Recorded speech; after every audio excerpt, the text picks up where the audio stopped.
Hi, this is Ron Hatton of GadgetManTechnologies.com and GadgetMansCoolCarMods.com. For those of you who don't know, I am the developer of what is being called now the Gadget Man Groove, which is a specially designed groove that, when put into the intake system of your gasoline-powered engines, causes a resonance to be set up, which equates to a wave. So you get your highs and you get your lows. In the lows, that's where your real work is being done, because when you remove the pressure from a liquid, it tends to vaporize much more readily. In the case of inside your engine, what happens is you vaporize the fuel completely. It can blend with all the oxygen that's available. What's happening on engines is they're getting anything from, no mileage gain, in all honesty, in 2% of the cases, or less than 5%, I should say, all the way up to 150% increases in mileage, which is not uncommon. Most usually it's between 75%, but those are the nice ones. But between 20% and 75% gains are extremely common with this modification. In any event, so what I wanted to address with you here is how to get your modification done and have it done correctly. You're going to want to need to remove your carburetor or your throttle body and clean it thoroughly inside and out. Now, in the process of removing it, while you're under the hood, take a good look at your vacuum system. If you see cracks or hoses that are loose, then please replace all your vacuum lines, because what happens is a vacuum leak will totally destroy the effect of this modification. All right, so number one, check your vacuum lines and the vacuum diaphragms that are associated with the system, and check them for vacuum leaks. You can do nothing more than suck on the hose and put your tongue up against the hose, and if the pressure drops off, then you know you got a leak there. Fix it. Absolutely fix it.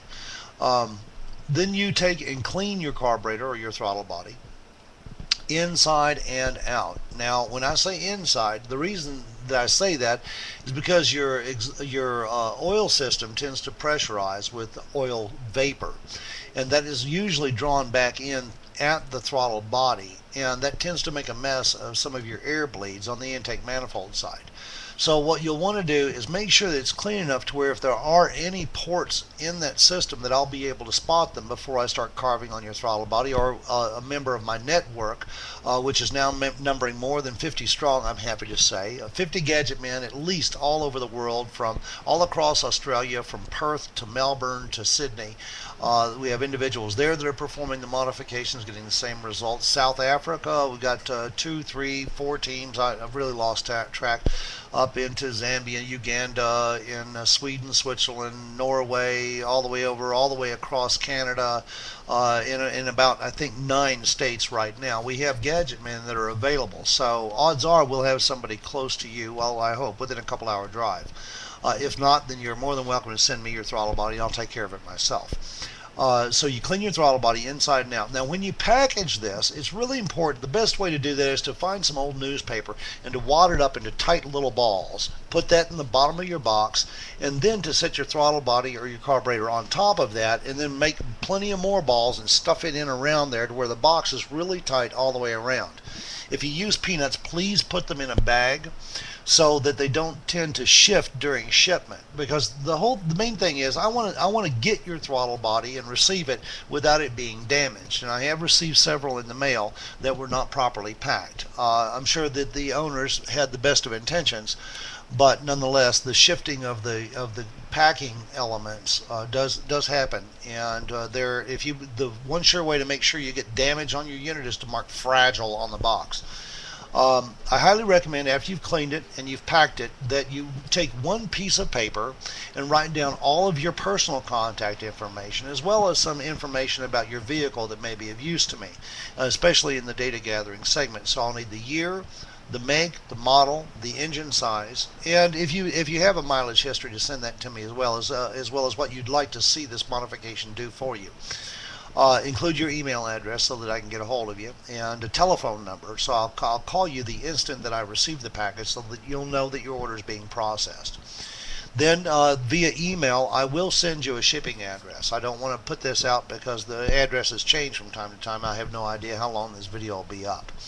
That being said, you can reach me at GadgetMan@GadgetManTechnologies.com, and I will either answer the message personally, or I'll have a member of my team take care of it. So once I do your modification, I'm doing a 24-hour turnaround right now. So you can expect your throttle body or your carburetor back rather quickly.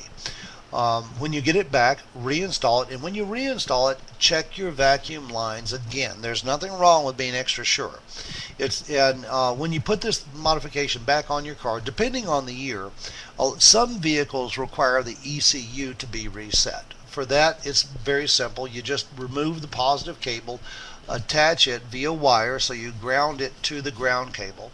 Then you turn the key into the on position. When you turn it into the on position, you're pulling the power out of the capacitive memory that's inside your ECU. This is important because that is where your long-term fuel trims are stored, and the computer builds a set of fuel tables in there to determine how much fuel to deliver to your engine based on your driving history. So you turn the key on, then you turn the headlights on. You leave them on for a few seconds to make sure all the pressures, all the residual power stored up inside the capacitors is drained out. Then you turn your headlight switch off, turn the key off, and reconnect your battery. Now be aware that in some vehicles this may cause issues with your security, but usually a click or two of your security button, your remote lock, will take care of that. If you have one of those tamper-proof radios, make sure you get your codes before you disconnect the battery. Otherwise, the radio thinks that it's being stolen, and then you don't want to go into that. That's a big major. There's not a lot of them that are like that, but some of them are. So anyway, then you hook it back up and you drive the car like normal. And within the first tank to tank and a half, in 99% of the cases, you will see your mileage gains begin to appear. Usually it's like the flip of a switch. You go from maybe losing 1 mile to the gallon, maybe 10%, if that much, 5%, 2%. You may go to a small mileage loss to start with while the computer tries to figure out what to do with the new dynamics. After that, the switch gets flipped, it starts programming, with the new fuel tables, and that's when your mileage pops. And usually it's all at once. You'll see an immediate jump. Most vehicles, as I said, like the late 90s Fords, they absolutely adore this modification. The last few words that I've received in the anywhere from the 96 to 99 range of the F-150s is immediate jumps in excess of 75% in your miles per gallon. Quite frequently they get double. So Ford F-150s, I got the thing for you. Especially in the 2.5 liters, you'll really love this modification. So now you've got the basic tutorial as to how to process your system. It takes about 15 minutes to take the average throttle body off. Carburetors may take a little bit longer. But that being said, my other ear is ringing and I'm done now. So thank you very much, and you have yourself a wonderful day. God bless you, and remember, GadgetMansCoolCarMods.com.